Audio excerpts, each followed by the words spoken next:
Hello नमस्कार दोस्तों। आज के वीडियो में बात करेंगे कि जो एनपीएस का जो अमाउंट होता है, जब भी हम आईटीआर फाइल करते हैं तो उसमें उस अमाउंट को कहाँ पर शो करें और उसमें किस तरीके से हम एग्जेम्पशन लें ताकि हमारा जो रिफंड का अमाउंट है वो ज़्यादा बढ़ सके। तो उसके लिए हमें सबसे पहले एनपीएस और ओपीएस के बारे में जानकारी होनी चाहिए। एनपीएस उन्हीं को लागू है जो कर्मचारी 2003 के बाद में अपॉइंटमेंट हुए हैं, भर्ती हुए हैं, तो उन सब के ऊपर एनपीएस लागू है। और जो 2003 तक जो भर्ती हुए थे उनको ओपीएस लागू है। तो जिनको ओपीएस लागू है उनका तो कोई मतलब है नहीं इसमें। अब एनपीएस है जो 2003 के बाद वाले हैं, तो उन सब का क्या है, जब भी उनका 16 फॉर्म के अंदर भी लिखा रहता है और साथ ही उनका जो डिपार्टमेंट है उनकी सैलरी से हर मंथ 10% उनके सैलरी का डिडक्ट करता है।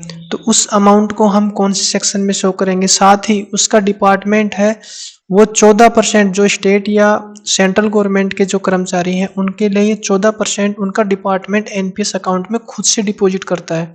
तो उस अमाउंट को हम कहाँ पर शो करेंगे, तो सबसे पहले उस सेक्शन के बारे में हम जान लेते हैं कौन कौन सी सेक्शन में उसको शो किया जाता है। तो मैं आईटीआर की साइट ओपन कर रहा हूँ। सबसे पहले आप यहाँ पर फर्स्ट वाली साइट को ओपन कर लीजिए।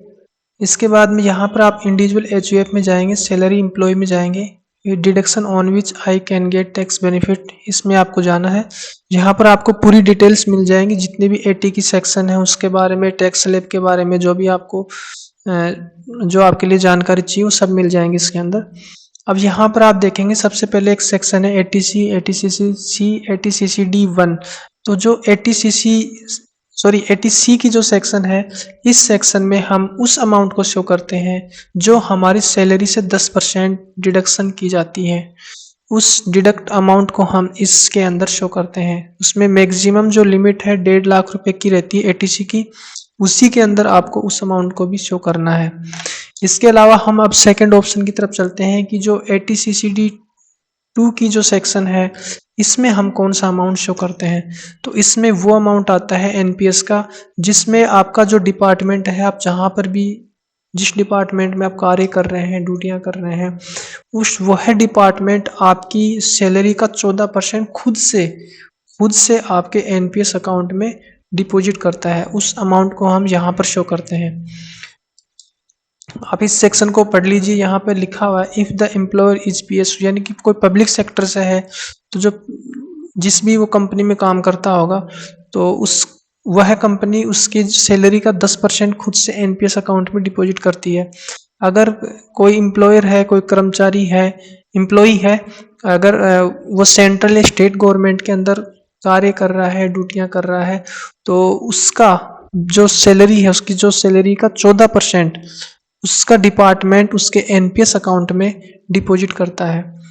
तो उस अमाउंट को हम एटीसीसी-D2 के अंदर शो करते हैं। अब मैं आपको 16 फॉर्म में भी दिखा देता हूँ, जो कि मेरा 3-4 साल पुराना है, 2018-19 का, उसमें भी आपको मैं दिखाता हूँ।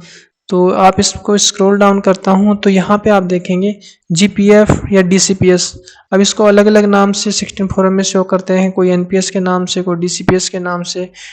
तो उस अमाउंट को हम यहाँ पे शो करते हैं। डीसीपीएस को भी हम डिफाइंड कंट्रीब्यूशन पेंशन स्कीम के नाम से जानते हैं।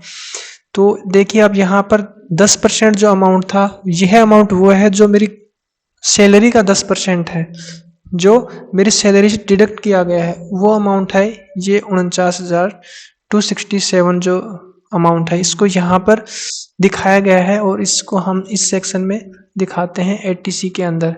और यहाँ पर भी आप देख सकते हैं इसको एटीसी के ही अंदर दिखाया गया है, एटीसी, एटीसीसी, एटीसीसी-D।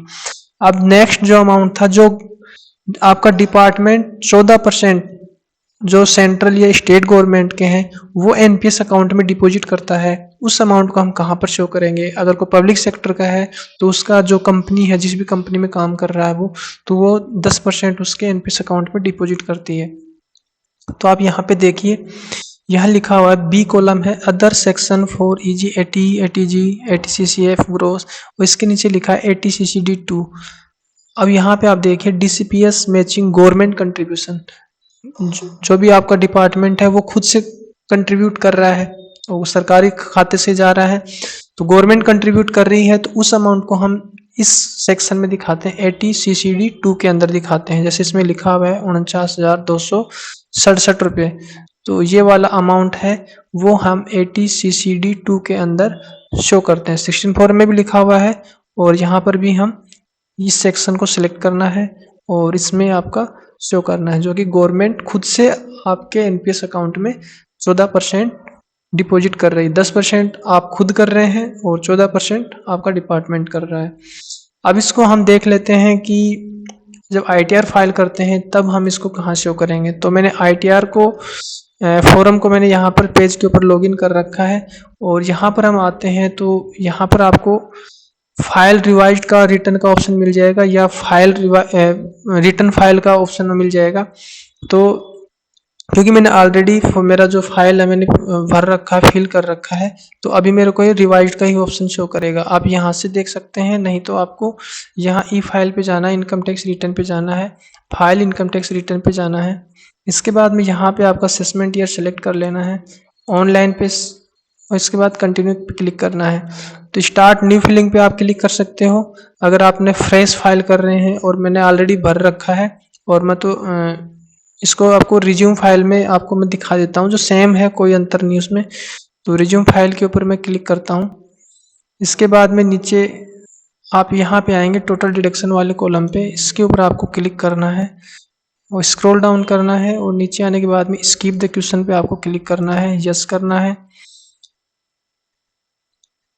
यहाँ पर आने के बाद में आपको थोड़ा सा स्क्रॉल डाउन करने के बाद शो ऑल डिडक्शन पे क्लिक करना है। यहाँ पे एटीसी का कॉलम आपको सेलेक्ट करना है। अब इसके अंदर हम कौन सा अमाउंट शो करेंगे, जो आपकी सैलरी का 10% डिडक्ट होता है, आपकी सैलरी में से डिडक्ट हो रहा है, यानी कि आप खुद एनपीएस अकाउंट में डिपॉजिट कर रहे हैं, वो वाला अमाउंट यहाँ पे दिखाया जाता है। और इसकी जो मैक्सिमम लिमिट है वो 1,50,000 है। अब इसके अंदर काफ़ी सारे अमाउंट आते हैं, इसमें आप देख सकते हैं आपका शेयर मार्केट का भी कुछ अमाउंट होता है, डिवेंचर्स कुछ होते हैं, ट्यूशन फीस होती है, आपका जीपीएफ भी इसी में रहता है और भी कोई एलआईसी वगैरह होता है वो भी इसी में रहता है। तो वो सब मिला के 1.5 लाख की लिमिट होती है। उसी में आपका ये जो एनपीएस का अमाउंट है जो आप खुद से डिपॉजिट करते हैं, आपकी सैलरी से कट होकर एनपीएस अकाउंट में जाता है, उसको भी आप यहीं पर ही शो करेंगे। इसके बाद में जो नेक्स्ट जो है, जो गवर्नमेंट खुद अपनी तरफ से 14% डिपॉजिट करती है, उसका कहाँ पर हम शो करेंगे।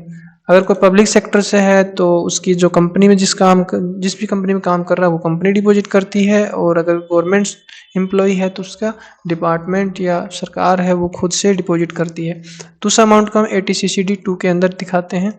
तो आपको इसको सेलेक्ट करना है, जहाँ पर उस अमाउंट को हम शो करेंगे।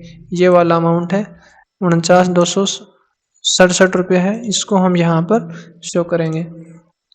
तो इस वीडियो से आपको बिल्कुल आपके डाउट क्लियर हो गए होंगे कि जो एनपीएस का अमाउंट होता है वो 2 तरीके से दिखाया जाता है, अलग अलग सेक्शन में शो किया जाता है। हम पहले क्या करते हैं, एटीसी के अंदर ही उसको दिखा के और छोड़ देते, जिससे हमारी जो रिफंड की जो राशि थी वो कम ही रह जाती थी। लेकिन इसको अलग अलग आपको शो करना है, क्योंकि 1,50,000 में आपने दोनों अमाउंट जोड़ के दिखा दिया तो वैसे ही 1,50,000 हो गया।